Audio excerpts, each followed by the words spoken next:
But when you came back from Vietnam, which we'll get to in a moment, apparently that homecoming wasn't very nice. It wasn't nice. It definitely wasn't nice. We was mistreated. And I hate to say this, it was like the government forgot about us. The only thing they told us, you can't wear your uniform.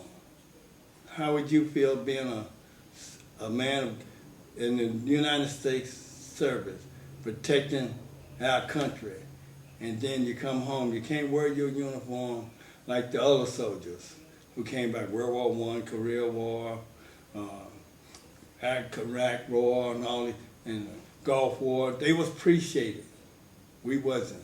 We didn't even get noticed. We was like set aside, and to get treatment, PTSD treatment, all that stuff, we had to do it on our own.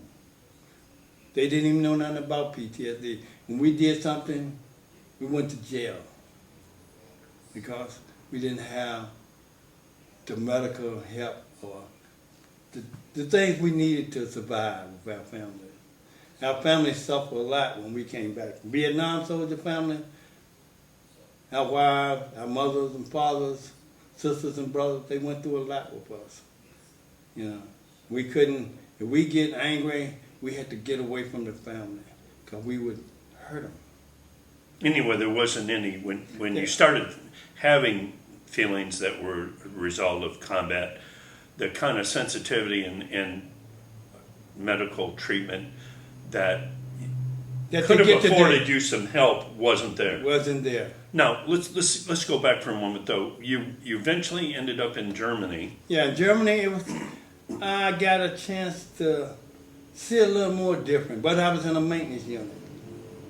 Here we go again. I was in a maintenance unit, working on Jeeps and stuff, deuce in the quarters, you're learning how to use your skills. You're learning skills, little skills, But it's just like working on one of these trucks and cars out here. No, it's very important duty. I mean, right.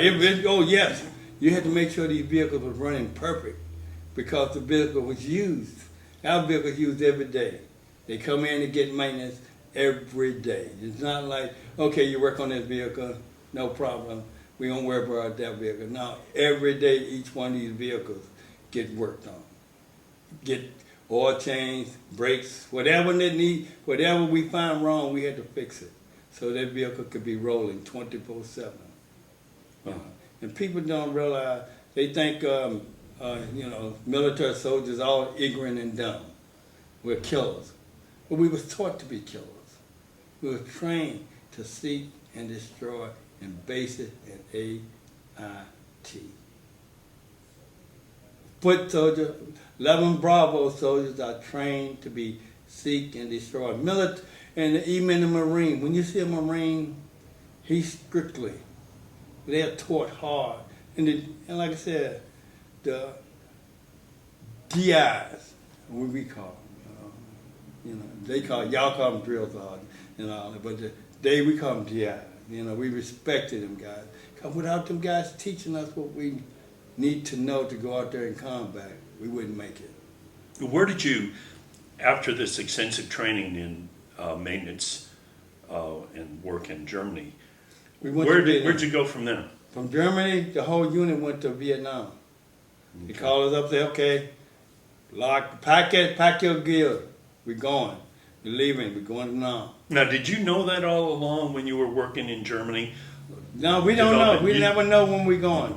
The order came down and said, your unit is going. Everybody looking.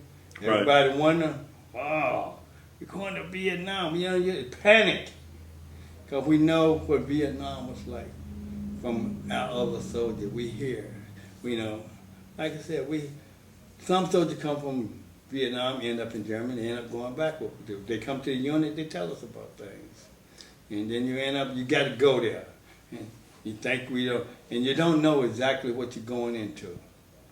They got stuff over there. They got snakes over there, about 12 inches long. We call it a one-stepper. Why we call it a one-stepper? Because if it bites you, you take a step, you're dead. It's terrible. You got... It's the first time I've ever heard of this. Yeah, That's really venomous. oh yeah, they very poison. Very, very. You And watch so when you finally went to Vietnam, didn't you, in our pre-interview, you indicated that you went north at some point to a pretty contentious area where there was... Oh, well, Phu Bai is a contentious area. That's up there near the Nain and all of them. And, you know, up there where they really fighting. Soldiers are dying every day. Dying every day. It ain't like... Friends and associates. They dying. You have to be fighting every day. And they don't realize it back here, what we really going through. Especially the Vietnam soldiers, we went through a lot. I'd say we lost more young, and they're young people. I'm talking about 18, 19, 20, 21. Hey, we young. We out there fighting for our country. We are young and losing our lives, losing limbs, losing arms, legs, eyes, you know. And when you were at Phu Bai, you'd indicated there was all kinds of artillery fire coming in, and wasn't there a point when the fighting became so intense that at some level there was an order that said it's time to move on, right. And there was, what did you say? There was a very short period of time when everything had to be packed up. When they call you and say, okay, we're going to napalm this area. Area. We're going to destroy this area. In other words, you got to pack everything you can get going, carry out in a certain... They might give you 48 hours. They might give you 3 days. They might give you 24 hours, depending on how bad it is. And you got to get out of there at that time, because they coming. That American airplanes and stuff, they coming there. Our Air Force is coming to drop napalm on that area. They're gonna destroy that whole area. When it's like it's nothing no more. It's completely gone. What was your view of the quality of the leadership that you experienced in Vietnam? Very tough conditions. The political leadership in the United States was having all kinds of problems, but from a strictly military view, you were down on the ground doing some of the really tough work. What was your view of the quality of the military leadership? It was all right first. We had real soldiers. And then orders come in. So you can't do this, you can't do that. It changed, the military changed. In Vietnam, it changed. You mean the rules of engagement, And how you could deal with how the you enemy? can deal with it changed. You know, and that's why you see an old soldier, he knows, you know, and we know, wow, because we could have won that war.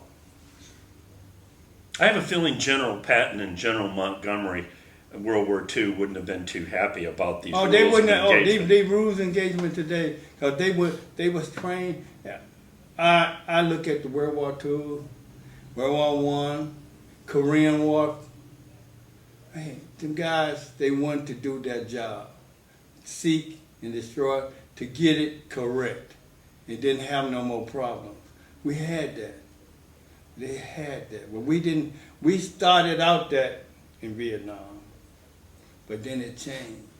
And when those rules changed, and it was probably a gradual process, did the guys on the ground somehow did you somehow push back? Was there any kind of pushback on it, or is that just something you just don't do unless you want to end up in the brig? Well, you had to follow orders. Yes. When the order came down, you follow it or you go to jail.